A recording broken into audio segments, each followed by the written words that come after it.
Contamos con Marián Alonso, que es responsable de la entidad cultural Arte y Museo y del Museo Arqueológico de Almería. Ha diseñado y gestiona proyectos educativos para instituciones culturales, así también como proyectos destinados a fomentar la igualdad de género, de inclusión social. Has comisariado exposiciones temporales para algunas instituciones principalmente culturales de la capital, como el Museo de Almería, la Alcazaba también de Almería. Lleva a cabo proyectos educativos en distintos centros educativos, contando con el alumnado y profesorado, ¿no? Por ejemplo, con el CIC Clara Campo Amor, también en el Museo de Almería, o otro proyectillo también como Conoce los Millares o Gira 360. Y nada, pues qué más decir, que tenemos muchas ganas. Bueno, ha hecho más cosas, porque aquí lo tenemos todo presentado, ¿vale? Ha hecho más cosillas, ¿no? Colaborando allí en Sevilla, en Madrid y tal, ¿no? Pues nada, pues te dejo el tiempo para que nos cuentes cosillas y muchas gracias. Bueno, buenas tardes a todos y a todas. Muchas gracias en primer lugar por invitarme a formar parte de esta jornada. Realmente, bueno, nosotros desde Artmuse, como bien comentaba la compañera, ¿no? Hemos colaborado con distintos centros en Almería, llevando a cabo distintos proyectos educativos vinculados a inclusión, interculturalidad, que es el tema que vamos a centrarnos hoy, e igualdad, ¿no? Que al final estos son un poco las tres claves que están en el mismo saco, ¿no? Entonces, porque nosotros pensamos que es la forma ideal de trabajar desde la educación formal e informal, ¿no? Que muchas veces parece que nos preguntan, ¿cómo vienes tú aquí? Si tú eres del ámbito de museos, del ámbito de patrimonio, ¿qué tiene que ver esto con los centros educativos, ¿no? Realmente esa diferencia entre la educación formal e informal, ¿no? Es necesario romperla, y nosotros pensamos que a través de esos proyectos educativos a largo plazo, a corto o largo plazo, no quedándonos en esas actividades puntuales que están bien, ¿no? Una visita guiada, unos talleres, pero esos proyectos a largo plazo, como los que hemos hecho con centros educativos, la verdad es que han dado frutos bastante positivos. De hecho, el contenido de la charla de esta tarde está centrado en está basado en una de nuestras experiencias educativas, ¿no? Que es una visita guiada con perspectiva de género e intercultural que hacemos a la Alcazaba de Almería. No sé si la conocéis o ha dado tiempo a conocerla. Me imagino que lleváis un ritmo frenético hoy. Si no la conocéis, os invito a que la conozcáis en otro momento. El principal monumento andalusí que tenemos en la ciudad, y como tal, hasta hace unos años no contaba con esa perspectiva de género, con esa relectura, ¿no? Y no, como digo, no solamente con una perspectiva de género, sino también intercultural, ¿no? Porque imaginaros lo que supone hablar de mujer y mujer musulmana. Es decir, es un tema que además es de absoluta actualidad, en el que todavía hay muchas brechas, en el que todavía hay mucho debate, en el que todavía hay muchos estereotipos, muchos prejuicios que vienen desde distintos ámbitos, ¿no? Y esta revisión a través de este principal monumento nos permite ver cómo las mujeres de ayer fueron víctimas de un estereotipo y prejuicio, sobre todo por parte del sector patriarcal, además de un racismo y todas estas cuestiones.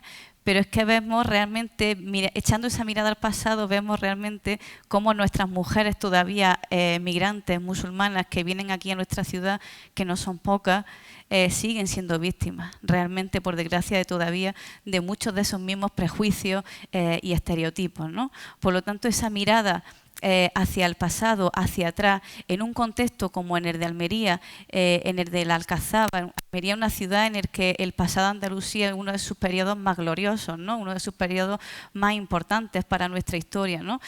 Por lo que marcar esa mirada, esa relectura resulta fundamental, ¿no? Como os decía, vamos a centrarnos, he intentado traer un poquito de esa experiencia a esta charla. Vamos a ir viendo una serie de imágenes porque, claro, ¿de dónde parten gran parte de estos estereotipos y de estos prejuicios? Pues mayormente, o un sector importante del arte, ¿no? Yo siempre digo que tenemos que pensar que el arte, la historia del arte, en estos momentos, en estos siglos, final del 18, 19, que son en los que nos vamos a mover, el arte eran las redes sociales. de ese momento. Es decir, era el medio de comunicación, el medio educativo también que servía para reafirmar y para transmitir esos estereotipos, esos prejuicios y esos mensajes que determinados sectores sociales querían transmitir, ¿no? Por lo tanto, vamos a apoyarnos en determinadas imágenes de la historia del arte que creo que van a ser bastante clave. Esta primera parte vamos a ver a través de estas imágenes, como os digo, ese estigma, esa falta de mirada intercultural, no solamente en el pasado, sino también, como vais a ver, hasta el presente.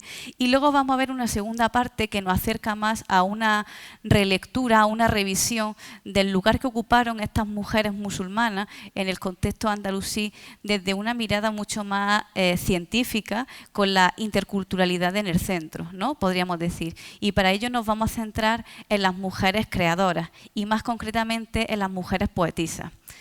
Un ámbito cultural, pensar la poesía es uno de los emblemas de la cultura árabe en general, ¿no? Por lo tanto, tenemos muchísimos nombres de mujeres, cada vez salen más nombres de mujeres que se dedicaron a este trabajo, porque no era un oficio ni una actividad lúdica, no, era un trabajo, porque los hombres eran remunerados y sin embargo ellas no. Ya vamos a ver que había alguna diferencia, ¿no? Pero encontramos mujeres, no es que no estuviesen, sí estaban, ¿no? Por lo que vamos a partir un poquito de esos orígenes para llegar un poco a esa mirada un poquito más actual. Y para comenzar un poco también, quiero que hagamos un poco una primera lluvia de ideas. Si yo digo mujer, interculturalidad, y vamos a meterle también al andaluz o mujer árabe, decidme qué palabras se os vienen a la mente. Así, lo primero que se os venga.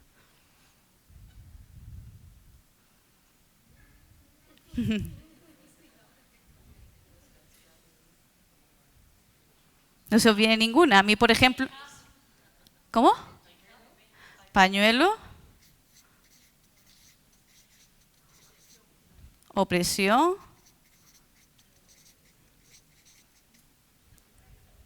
Rezo.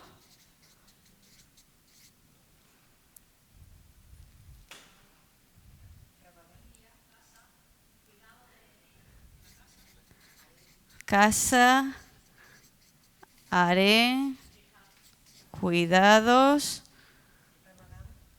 Ramadán. Esto lo estoy haciendo porque fijaros que muchas veces tenemos muchas cosas interiorizadas y veréis cómo todo esto al final va a estar reflejado en lo que vamos a ver. ¿Algo más se os viene a la mente? Ayuno. Machismo. Por ejemplo, a mí se me viene desigualdad, ¿no? Invisibilidad.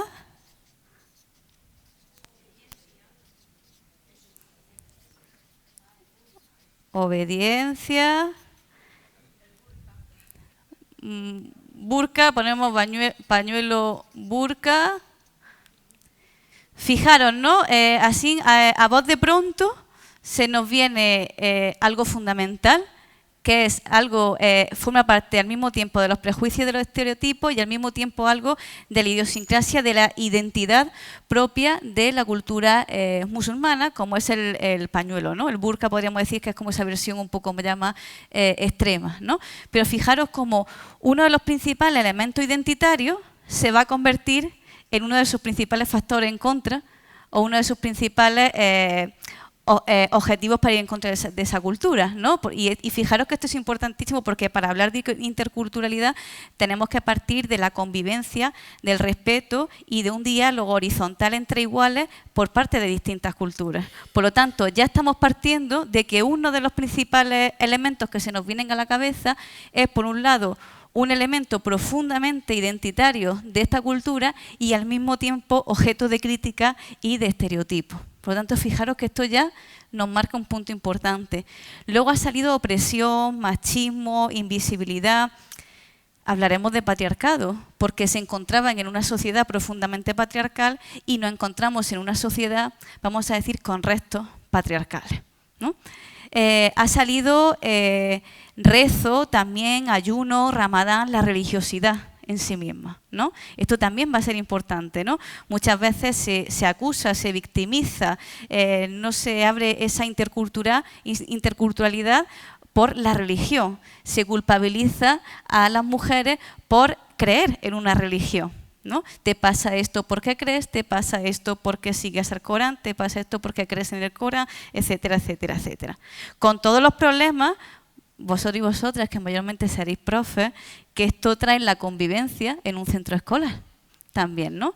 Aquí vemos como estos factores, la religiosidad y el pañuelo, ¿no? Como son factores que impiden esa interculturalidad, ¿no? Y luego también han salido otros temas como los cuidados, la casa, que también va a ser fundamental. Porque si pensamos en mujer musulmana, ¿dónde la ubicamos rápidamente? En la casa. Pero claro, ¿esto fue realmente así y sigue siendo realmente así? Y en los casos en los que fue así, ¿por qué fue así? Claro, estaban en la casa y en la casa no hacían nada. ¿O en la casa se hacía algo? ¿Lo que se hacía en la casa era importante o no era importante? Fijaros, ¿no? Estos pequeños ítems, estas pequeñas palabras que no han salido así sin pensarlo, ¿no? Esta pequeña lluvia de ideas rápida, cómo ya nos está dando las claves de muchas de las cuestiones que vamos a ver hoy, ¿no? Fijaros que os decía, hablaba de la casa, ¿no? Claro, la casa y el pañuelo, aunque parezca que no están muy relacionados, ¿no? Porque la casa era ese búnker en el que la intimidad era protegida, ¿no? Para la cultura musulmana algo muy importante es proteger la intimidad, que se traduce en proteger la honra. ¿Y qué honra? La femenina, indudablemente. La honra que está en peligro es la femenina. Esta honra se pone en peligro a partir de que las mujeres tienen su primera menstruación, porque a partir de este momento ya son fértiles, ya son atractivas para la mirada masculina y ya esa honra familiar se puede poner en peligro. Por lo tanto, a partir de ese momento ya se pone el pañuelo a las niñas. Se le empieza a separar de una educación en la que habían estado con niños, se las empieza a separar y se las relega al hogar para educarlas en su futuro rol como esposas y madres, ¿no? Al aprender las labores, aprender a tejer, la comida, etcétera, etcétera, ¿no? Por lo que fijaros que ya no está hablando de que la educación, para empezar, no era igualitaria, ¿no?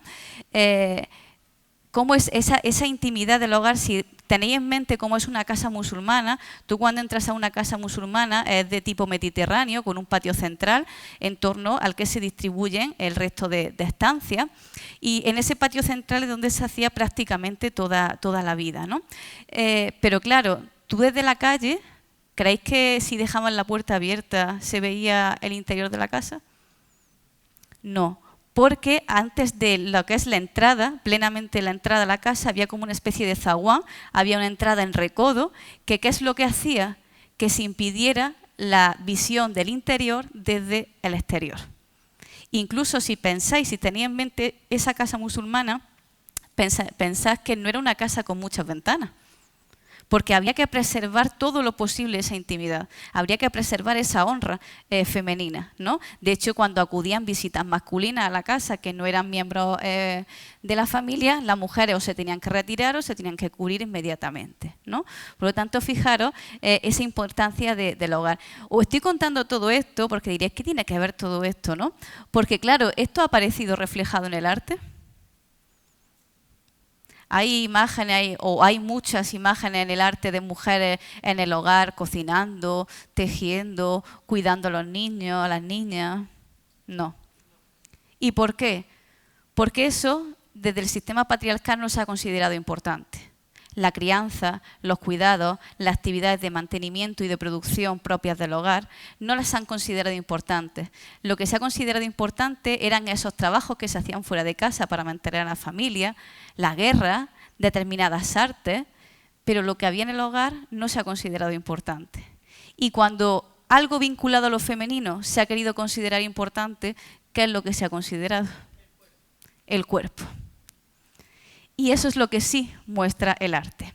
Y fijaros que yo he estado todo el rato diciendo la importancia del pañuelo para su identidad, como un elemento de conflicto aún hoy, para permitir esa interculturalidad. Y claro, aquí están desnudas, ¿no? Entonces, fijaros, estas mujeres en sus países eran víctimas de su propio sistema patriarcal que las cubría físicamente con la excusa religiosa, la cubrían para no estar en peligro, para no romper esa honra, y las cubrían. Y llegamos nosotros con nuestra mirada occidental y nuestro sistema patriarcal las desnuda. Pero claro, ellas no tienen nada que decir. Fijaros, ¿no?, cómo el sistema patriarcal, tanto occidental como oriental, da igual donde nos situemos, veía a las mujeres desde la misma perspectiva, desde su cuerpo. Las mujeres como un objeto de deseo, de belleza y un objeto reproductor. Nada más. En concreto, esta obra es la Odalisca de Ingres, una obra bastante popular. Y fijaros que hablar de odalisca nos lleva a hablar de otros de los mayores prejuicios y estereotipos, como es el harén. Dentro del harén, el harén es algo complejo, ¿no? Tiene una estructura de por sí propia y compleja, en el que había distintas escalas dentro de este harén. Y el harén está vinculado a la casa, porque el harén era una parte de la casa en la que estaban las mujeres pues cuidando a los niños, educándolos, porque las mujeres tenían un papel fundamental en la educación de los niños y de las niñas hasta que accedían a lo que hoy diríamos el sistema de educación formal. Es decir, las madres eran las que le enseñaban, las que le educaban durante sus primeros años de vida, y en consecuencia eran las responsables de perpetuar esa identidad, esos sistemas de creencias, de costumbres, porque eran ellas las que reafirmaban todo esto desde el hogar y desde los primeros años de vida. Pues como parte de esa casa estaba el harén, donde estaban las mujeres haciendo todas estas actividades. Eran mujeres las que entraban al harén, que no solamente eran bellas, indudablemente eran mujeres que eran consideradas bellas, pero que lo que más se valoraba de ellas era que tuviesen conversación, que supiesen bailar, que supiesen de poesía, es decir, que supiesen entretener, más allá de que fuesen bellas o no. Sin embargo, si hoy preguntásemos a cualquiera qué es un harén, ¿qué nos respondería? Que es un espacio en el que las mujeres estaban manteniendo relaciones sexuales prácticamente todo el día. Casi un burdel, ¿no? Hemos vuelto a sexualizar lo que era el harén. Y lo hemos hecho, y fijaros, aún hoy lo tenemos por imágenes como esta. En las facultades se sigue estudiando esta obra sin explicar qué es una odalisca. Ni sin realmente plantear si esto representa una odalisca de verdad. ¿Os recuerda esta imagen a otra que tengáis en mente? La maja de Goya, la Venus del espejo. Fijaros que es una Venus occidental revestida en un espacio lleno de arabescos. No es más que eso. ¿Qué ocurre en nuestra sociedad occidental, en esta sociedad occidental del 19? Fijar una sociedad patriarcal, eminentemente blanca, ultracatólica. El desnudo, la representación del desnudo no estaba bien vista, al no ser que fuese un tema mitológico que no era muy frecuente. De repente aparecen el descubrimiento de todos estos países a través de distintas campañas. Y claro, aparece un mundo que, imaginaros, para esos hombres blancos, ultracatólicos, descubren que hay un harén donde hay muchas mujeres solas, que además los hombres pueden tener varias mujeres. Claro, se despierta toda una fantasía por parte de todo ese sistema establecido. ¿Y qué es lo que se hace? Porque fijaros, la mayoría de estos pintores nunca visitaron Oriente. Es decir, lo hicieron a partir de su propio imaginario o de lo que escuchaban. Y Ingres fue el que marcó el modelo para la representación de la odalisca. Y él nunca visitó Oriente. Y a partir de él vinieron el resto de odaliscas. Vamos a ver algún ejemplo. Esta es otra también que tenemos de Ingres. Además, fijaros, siempre están en una actitud relajada, sensual, siempre en un primer plano para que nuestra atención y nuestra mirada vaya dirigida en un primer momento a ello. Fijaros cómo cuando interesa, el hombre queda a un segundo plano y ella está a un primer plano con toda la luz proyectada sobre ella y con una importancia absoluta. Fijaros esta otra imagen totalmente cargada de sensualidad. Claro, esta obra, sin la excusa de ese orientalismo, sin esa excusa de ese exotismo, no tendrían lugar en Occidente, ¿no? Pero fijaros que nos estaban trasladando un estereotipo que no abogaba por la interculturalidad, al contrario, abogaba por la creación de prejuicios y de estereotipos. Claro, o estoy hablando de artistas de este momento, pero es que nos vamos a Matisse, que ya estamos avanzando, ya estamos con lo contemporáneo, ¿no? Ya deberíamos ser un poquito más modernitos, ¿no? Ya estamos hablando de un cambio en pintura, ya algo... Y fijaros que Matisse hace lo mismo. Representa una odalisca que es una mujer de su tiempo, semidesnuda, con pequeños detalles decorativos de tipo arabesco y ya está. Pero es otra excusa más para hacer un desnudo femenino de una manera desenfadada, exótica, sensual. Esta otra obra de Matisse. ¿Os imagináis la representación de una marquesa así? ¿O de una mujer blanca normal así? Sin la excusa de que sea una odalisca. Si a esta odalisca le quitamos este título y dijésemos que fuese María Flores, ya estaríamos pensando que sería prostituta, por lo menos, por la manera en la que está representada. Fijaros esa carga tan cargada de prejuicios, de estereotipos y que vuelvo a insistir que no aboga por la interculturalidad, sino lo que hace es todavía reafirmar esos prejuicios que tenemos hoy sobre la cultura árabe. Picasso adoraba y tenía como referente a Matisse y él incluso tiene textos en los que él dice que tiene odaliscas representadas y él dice que la hace por la admiración que siente hacia esas representaciones de Matisse, pero que él nunca habiendo estado en Oriente tampoco. Es decir, es que seguimos repitiendo toda esta cuestión. Otro, este es un desnudo de mujer con sombrero turco, se llama así, también de Picasso. Estamos en el año Picasso, también si abriésemos el melón de Picasso tendríamos para hablar bastante, ¿no? Pero claro, hemos hablado del harén, de la casa, ¿y qué ocurría con los baños? Claro, llegan estos hombres blancos, ultracatólicos, y dicen, anda, aquí tienen baños. Y hay baños en los que hay muchas mujeres solas, juntas, desnudas. Imaginaros lo que esto supone para esta sociedad patriarcal. Se despierta y se aviva aún más ese imaginario erótico sexual del hombre occidental y que va nuevamente a seguir reafirmando, va a seguir sexualizando, cosificando el cuerpo de la mujer. Esta obra también es de Ingres. Fijaros que en Ingres casi todas parecen la misma modelo, con las mismas proporciones y demás. En este caso está de espaldas, pero fijaros cómo está rodeada de pues otra serie de mujeres, todas desnudas, disfrutando de un baño. Esta es otra obra de Ingres, El baño turco.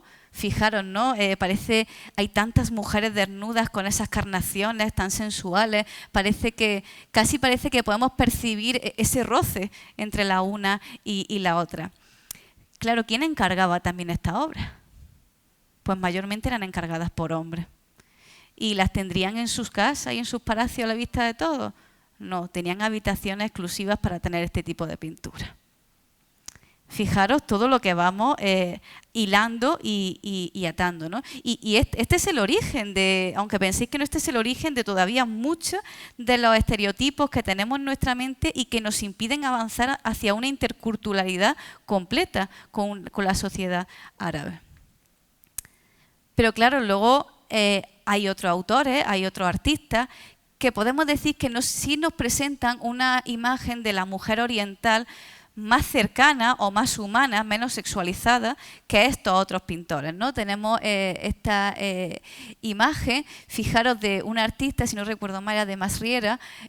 Fijaros que tiene muchos detalles en los collares, en todo lo que lleva de adorno, porque además de pintor era orfebre, conocía muy bien el oficio. Pero fijaros qué diferencia de pasar a ver esta representación a esta. De aquí podríamos sacar muchísimas lecturas. Fijaros que además en cada una de estas imágenes de este autor, fijaros que pone muy en valor la indumentaria, los elementos de adorno que llevan, que todo esto lo que hace es conformar una identidad de una cultura y que cuando la desprendemos de ella, la perdemos. Esa es la gran diferencia. Mirad, ¿habéis fijado en las miradas de todas? Son miradas que están perdidas, que están vacías, podríamos incluso decir, ¿no? Esas son las mismas miradas que tenían esas otras mujeres que estaban tan sexuales, tan relajadas, encantadas, como parece que estaban encantadas con no hacer nada, con estar tumbadas y disfrutando ellas mismas de su propio cuerpo también. Fijaros qué diferencia cuando nos acercamos desde una perspectiva más real a lo que fueron estas mujeres, ¿no? Pero claro, he estado hablando todo el rato de arte, y ahora vamos a hacer una mezcla entre historia y arte, que, bueno, nunca mejor dicho, es la historia del arte, ¿no? Este cuadro de Aisha abandonando el palacio, la madre de Boabdil. Os traigo esta imagen de Gómez Moreno porque me imagino que conoceréis la frase de cuando Boabdil ya es vencido, ¿no? Y Aisha, que era una mujer de carácter fuerte, le dijo: llora como una mujer lo que no supiste defender como un hombre. Fijaros que muchas de las cuestiones que yo he contado sobre la mujer, el harén, la casa, sus elementos de identidad, todo esto que yo he contado, la mayoría de la gente no lo conocen. Conocen el estereotipo, la etiqueta. Pero esta coletilla, esta frase, una gran mayoría de personas se la sabe, porque yo en las visitas casi todo el mundo se sabe la frase. Y hoy aquí yo creo que casi todos os sabíais la frase. Y parece una tontería, pero nosotros estamos contribuyendo a reafirmar todavía y a perpetuar estos estereotipos que impiden esa interculturalidad. Porque dice, llora como una mujer. Por lo tanto, ya estamos asociando que el lloro es algo femenino, es algo vinculado a la debilidad, lo que no supiste defender como un hombre, porque la defensa, junto con la fortaleza, está vinculado a lo masculino. Y esta coletilla sigue estando ahí. Sin embargo, si nos vamos a la obra, vemos a una mujer completamente con una profunda dignidad, con una gran fortaleza, que a pesar de la derrota sale firme, abandona, podríamos decir, como se suele decir, con la cabeza bien alta, abandona el lugar. Y realmente la historia cuenta que realmente quien mandaba era Aisha, ¿no? Realmente de Boabdil se burlaban mucho, le llamaban enano, torpe y muchas otras cuestiones por la debilidad del monarca, ¿no? Esta otra cuestión que nos lleva a la dificultad que tuvieron las mujeres a las esferas de poder, como era, por ejemplo, para gobernar, ¿no? Otra gran frase, ¿no? Que siempre detrás de un gran hombre hay una mujer, detrás. Fijaros que parecen tonterías, son cosas que se pueden repetir mucho, pero es que seguimos repitiéndolas. Y de esta manera lo que estamos es siguiendo perpetuando todos estos estereotipos. Por lo tanto, fijaros en este rápido recorrido que hemos hecho por la historia del arte vinculada al orientalismo, porque todas estas pinturas que hemos visto pertenecen a lo que se llama pintura orientalista o el periodo orientalista, que es ese finales del 18, 19, cuando con las campañas de Napoleón, junto con otros conflictos bélicos, se descubre Oriente. Se descubre Oriente como algo nuevo, algo exótico, algo que atrae, ¿no? Pensad que esa mirada patriarcal, omnipresente, omnipotente a todo, no solo era hacia esta cultura. Si os fijáis, hay otras muchas representaciones. Os animo a que las busquéis luego en internet. Hay muchas obras en las que, por ejemplo, en un baño, una mujer está siendo asistida por otra mujer de color negro. Es decir, también las diferencias de raza estaban marcadas en el arte, ¿no? Pero fijaros cómo todo este legado, aunque no lo parezca, sigue impidiendo una plena interculturalidad, porque consolida esos estereotipos. Y por eso consideramos que iniciativas como la que hacemos de visitas guiadas con perspectiva de género, o talleres didácticos, o proyectos con centros educativos, con todas estas cuestiones, son fundamentales, porque estas imágenes, cuando salen en los libros de texto, cuando te las enseñan en las facultades de Historia del Arte, te hablan del autor, del contexto, de la técnica, de su influencia en otros autores, pero ya. Cuando estas imágenes nos las seguimos encontrando en los museos, se siguen quedando en desnudo femenino. Porque nuestros museos siguen estando plagados por un protagonismo femenino, pero como musa y no como creadora. Y esto es una reivindicación que ya venía desde los 70 y los 80 con las Guerrilla Girls. Y estamos en el 2023. Todo este conjunto que yo estoy contando, museos, libros de texto, frases de estas con coletilla, todo esto va sumando, todo esto lo metemos en una coctelera y hace el cóctel perfecto para impedir que la interculturalidad en nuestra sociedad del siglo XXI sea completa y sea eficaz.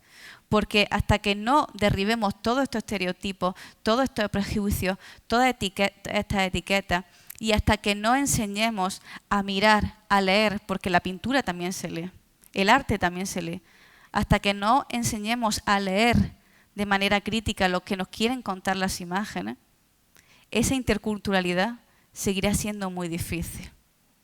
Porque como digo, vosotros que sois profes, sabréis perfectamente de dónde vienen esos conflictos en el aula, ¿no? Cuando hay alumnos o alumnas que son de otras religiones. Familia y profesor. Vale.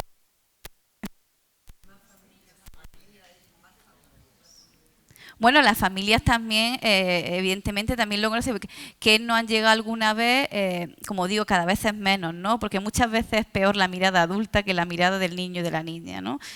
Muchos conflictos que surgen muchas veces incluso vienen por los padres, ¿no? O las madres de esas mujeres, por ejemplo, musulmanas que vienen hoy y se siguen sin ser adaptadas, se siguen sin ser comprendidas porque las miran como algo diferente, se sienten señaladas por ir con un pañuelo, se sienten señaladas porque su hijo esté yendo al colegio, ahora está en Ramadán y no se comprende, se siguen sintiendo señaladas, se siguen sintiendo diferentes, se siguen sin sentir excluidas y esto se traduce en conflictos en el aula o en conflictos entre padre y madre que luego repercuten en los niños y en las niñas. Y lo que es contribuyendo a esa falta de una interculturalidad y una interculturalidad, podríamos decir, sana también, porque no todo vale, ¿no? Muchas veces dicen, bueno, es que en mi colegio cada vez hay más marroquíes. Bueno, sí, esto es como decir, bueno, en mi museo cada vez hay más mujeres. Bueno, muy bien. Pero ¿cómo están? ¿Cómo es la convivencia? ¿Cómo se sienten? Que se nos olvida, ¿no? Fijaros, yo vivo en una zona en la que hay, en Roquetas, donde hay una alta concentración de población musulmana y se ve perfectamente cómo las madres marroquíes van juntas por su hijo a llevarlo, a recogerlo y las madres, vamos a decir españolas, porque la mayoría de ellas son españolas, van por otro lado. Es decir, no se ve aún una convivencia real. Y es que todavía, como os digo, muchos de esos prejuicios los tenemos instalados en nuestro imaginario, ¿no? Y para romper un poco con esto y para dejar un poco una vía abierta, os decía que iba a hablaros de las mujeres poetisas. Se hizo un estudio hace varios años y cada vez son más los estudios en los que de una investigadora que se llama Mujeres Sabias de Al-Ándalus, en el que se señalan no solamente a las mujeres poetisas, hay mujeres juristas, muchísimas maestras en Al-Ándalus, cativas, nodrizas, poetisas. Es decir, esa imagen de que la mujer musulmana estaba y está en la casa, sí, era una parte importante, pero fijaros, en relación a nuestra cultura occidental cristiana, había muchísimas mujeres maestras, había mujeres que se llevaban a ser juristas, había mujeres que eran las cativas, que por su bella caligrafía trabajaban como copistas del Corán o para redactar documentos importantes oficiales, y eran mujeres altamente consideradas y respetadas socialmente. Las nodrizas era un trabajo que estaba regulado por ley y por el que cobraban. Esto lo tenemos en nuestro mundo occidental cristiano. Fijaros también, tenemos que replantearnos también cómo miramos, desde dónde miramos, ¿no? Y lo que proyectamos. Pues como os decía, son muchas esas mujeres poetisas. Yo he traído, yo creo que para todos, porque yo os voy a ir leyéndolas, pero bueno, por si queréis ir pasándolas, quedéis cada uno con una, va aleatorio, ¿vale? Claro, ¿qué tipo de poesía hacían estas mujeres? Pues al igual que los hombres, eran una poesía mayormente de tipo amoroso, de corte amoroso, pero vamos a ver que en algunas de ellas vemos algunas diferencias. Como os decía, la mayoría de las mujeres no cobraban por su trabajo como poetisa, y voy a ir, que no quiero que se me pase el tiempo, Voy a empezar hablando de un caso que cada vez es más popular. Yo me alegro de que cada vez sea más popular, porque cuando yo empecé haciendo esta visita guiada, que os digo, a la Alcazaba de Almería, a la gente le sonaba chino y ya cada vez más es más conocida, por lo cual creo que vamos bien, ¿no? Es una poetisa muy conocida que es Guallada, cordobesa, una mujer que representa la diferencia, ¿no? En este contexto en el que estamos diciendo que las mujeres iban cubiertas, que estaban destinadas a ser esposas, a ser madres, con una educación privada desigual, pues Guallada va a heredar una gran fortuna, algo que ya le va a permitir tener una vida independiente y diferente al resto de la mayoría de mujeres, y con esa fortuna, ¿qué es lo que va a hacer? Va a abrir un palacio escuela donde va a enseñar a otras mujeres el arte de la poesía y donde se van a realizar encuentros, tertulias poéticas muy importantes. Tan importantes que hasta los poetas hombres más importantes acudían a la casa de Guallada para estas tertulias. Una mujer que se paseaba por las calles de Córdoba sin velo. Estamos hablando del periodo andalusí. Una mujer que no se casó nunca, que era famosa por todos los amantes que tuvo, que iba sin velo. Imaginaros lo que era esto en la Córdoba andalusí. Y además, en su ropa llevaba tejido sus propios versos. Es decir, ella misma era una performance, podríamos decir, ¿no? Es una completa adelantada, ¿no? de su tiempo. Fijaros si despertó reticencia, sobre todo entre el sector de las mujeres, en aquel momento que se contestaban entre ellas a través de las poesías. Otras poetisas la criticaban, por todos los amantes que tenía, por cómo vivía, etcétera, etcétera, por no haberse casado, y lo hacían a través de las poesías. Se iban contestando y criticando, podríamos decir, a través de la propia obra poética. Lo cual esto también es interesante porque nos permite ver cómo las propias mujeres de su momento veían a una mujer que rompía ese estereotipo, ¿no? Os voy a leer una de ellas, que dice: cuando caiga la noche, espera mi visita. La oscuridad es la mejor encubridora de nuestros secretos. Si lo que siento por ti coincidieran con los astros, el sol no brillaría, opaciría a la luna y las estrellas no atravesarían el universo. Fijaros que nos podemos quedar en qué bonita, ¿no? De corte romántico, ¿no? Pero fijaros que cómo empieza. Cuando caiga la noche, espera mi visita. Yo no espero a que venga el amado, tú espera mi visita.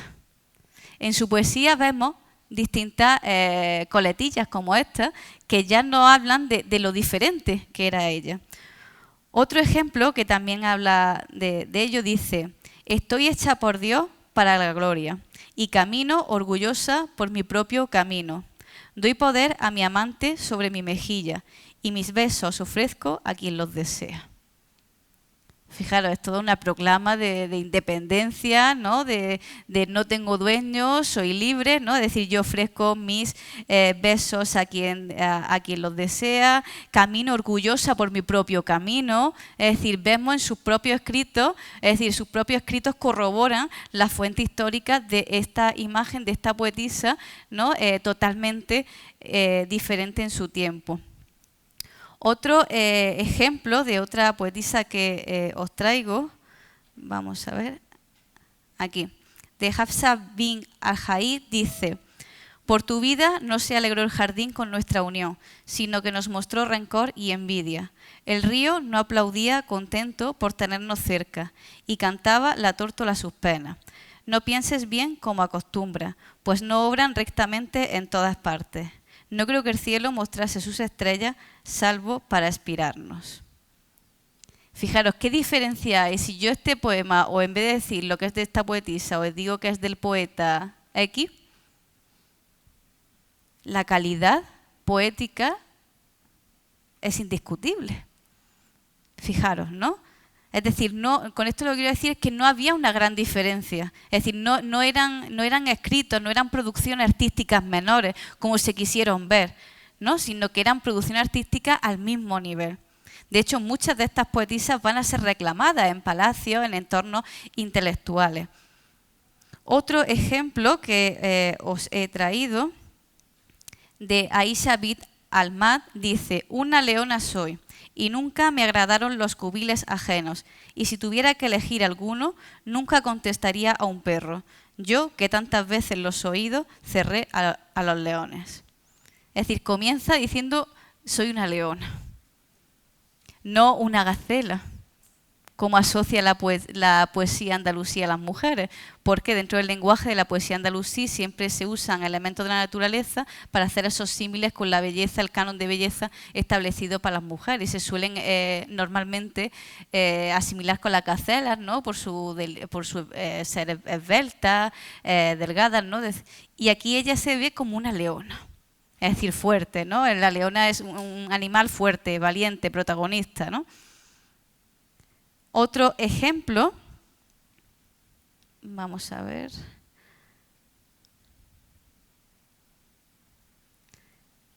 Dice, si hubieses sido justo en el amor que hay entre nosotros, no amarías, ni hubieses preferido a una esclava mía.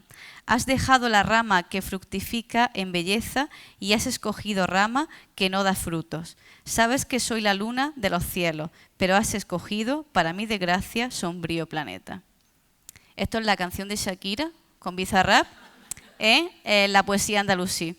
Es decir, se está desquitando y diciendo, como tú que tenías a lo mejor de lo mejor, te has ido con esta esclava mía que no es ni la mitad de lo que yo soy, ¿no? Fijaros también, ¿no? Cómo ellas expresaban sus propias emociones al final, ¿no? Estamos acostumbrados también a que sean ellos o sean otros los que expresen el sentir de estas mujeres, y a través de esta poesía femenina también es interesante porque nos muestran el sentir de ellas desde ellas, lo cual es interesante sin filtros, ¿no? Y otro último caso que os traigo, y retomando un poquito la Alcazaba de Almería, en la Alcazaba de Almería hay una parte dentro del recorrido que es el área de palacio, donde estaban el antiguo complejo de palacio, que en Almería era uno de los más ricos y más bellos, como recogen los textos, pero bueno, por distintas vicisitudes, ¿no? Como terremotos, abandonos, guerras, etcétera, sobre todo por los terremotos, aunque parezca mentira, bueno, no se conserva mucho, pero una parte que se conserva muy bien es la que se conoce como el mirador de la Odalisca. Fijaros, volvemos a la Odalisca. Todo vuelve. El mirador de la Odalisca. ¿Y en qué se centra ahí? En la leyenda de Galiana. Si vais a la Alcazaba y estáis paseando allí mientras vienen grupos con guías, os invito a que la hagáis un día, porque no hay guía que pase por allí y no cuente la historia de Galiana. Pero no cuentan nada de todo esto de las poetisas ni de sus trabajos importantes. No, pero la historia de Galiana la contamos siempre, ¿no? Esto es algo también muy relacionado con mujer musulmana, periodo medieval, ¿no? La mujer asociada a la leyenda, no a algo real, ¿no? ¿Y en qué consiste la leyenda de Galiana? Pues la resumo muy rápidamente, es una historia de Disney total. Galiana era la favorita del rey, Al-Mutasí. Se pasaba los días en su ventana, en el alfil de su ventana, mirando el bullicio de la ciudad, en lo que hoy es el barranco de la Hoya. Y un día, estando ahí, pasa un preso cristiano que lo llevaban a las mazmorras, se cruzan las miradas y rápidamente se enamoran. Ella se compincha con la guardia real y todas las noches baja a la mazmorra a ver a su amado que está preso. No aguantan más y los amantes planean su vida. Y cuando él ya está abajo esperándola a ella había atado todos los pañuelos para poder bajar desde su balcón, aparece la Guardia Real y lo apresan a él de nuevo. Claro, él sabía que si lo pillaban ya esta segunda vez, ya nunca la iba a ver definitivamente. De manera que decide, ante no poder volver a verla, decide suicidarse y tirarse por el barranco de la Hoya. Ella contempla toda esta escena pasiva desde su ventana, horrorizada, escandalizada, y desde entonces pasará todos los días de su vida en esa ventana llorando. Esto da lugar a una segunda leyenda que dice que en algunas noches de verano en Almería se puede escuchar a Galiana llorando desde la Alcazaba. Bonita, ¿no? Claro, Fijaros, esto es lo que siempre se cuenta, pero no hablamos de que el monarca Al-Mutasí, que se le llamaba el rey poeta porque era amante de las artes, especialmente de la poesía. En su corte estaban los intelectuales más importantes del momento, músicos, poetas, literatos, etc. Y él tuvo varios hijos, y entre ellos tuvo una hija que era Umilcán. Y a su hija la educó igual que el resto de sus hijos. No hizo diferencia por ser mujer, de manera que recibió la misma educación que su hermano. Y esta hija se llamará Umilcán. Y Umilcán se convertirá en una de las mejores poetas de su tiempo, siendo una gran referente casi como Wayada, en un contexto más, vamos a decir, hermético, porque estamos hablando de la corte del monarca, ¿no? Pero fijaros que se va a convertir, como os digo, en un referente. Y en palabras, aquí os he traído un extracto que dice, sí, se extrañan justamente del ímpetu de mi amor, pero es que mi hermoso amado para mí es igual al sol. Sol que por morar conmigo dejase aquella región. Él es mi bien. Si él se fuera, mi alma huyera de él en pos. Es decir, vemos nuevamente una obra, una producción de calidad, al mismo nivel que la que hacían sus compañeros varones. Y fijaros, ¿por qué cuando se hacen las visitas, este recorrido a las cazadas, seguimos contando la leyenda de la odalisca galiana, sin decir que es una odalisca también, y no contamos la historia de Umilcán, la hija de Al-Mutasí? Porque lo otro es leyenda, no es cierto, pero esto es científico, esto es cierto, esto está demostrado históricamente. Porque también a veces se nos olvida que la historia, el arte, la museología son ciencias sociales, pero ciencias, y nos basamos en la documentación, en las fuentes. Y esto está demostrado, esto existió, esto es real. Galiana probablemente no existiera, es una leyenda.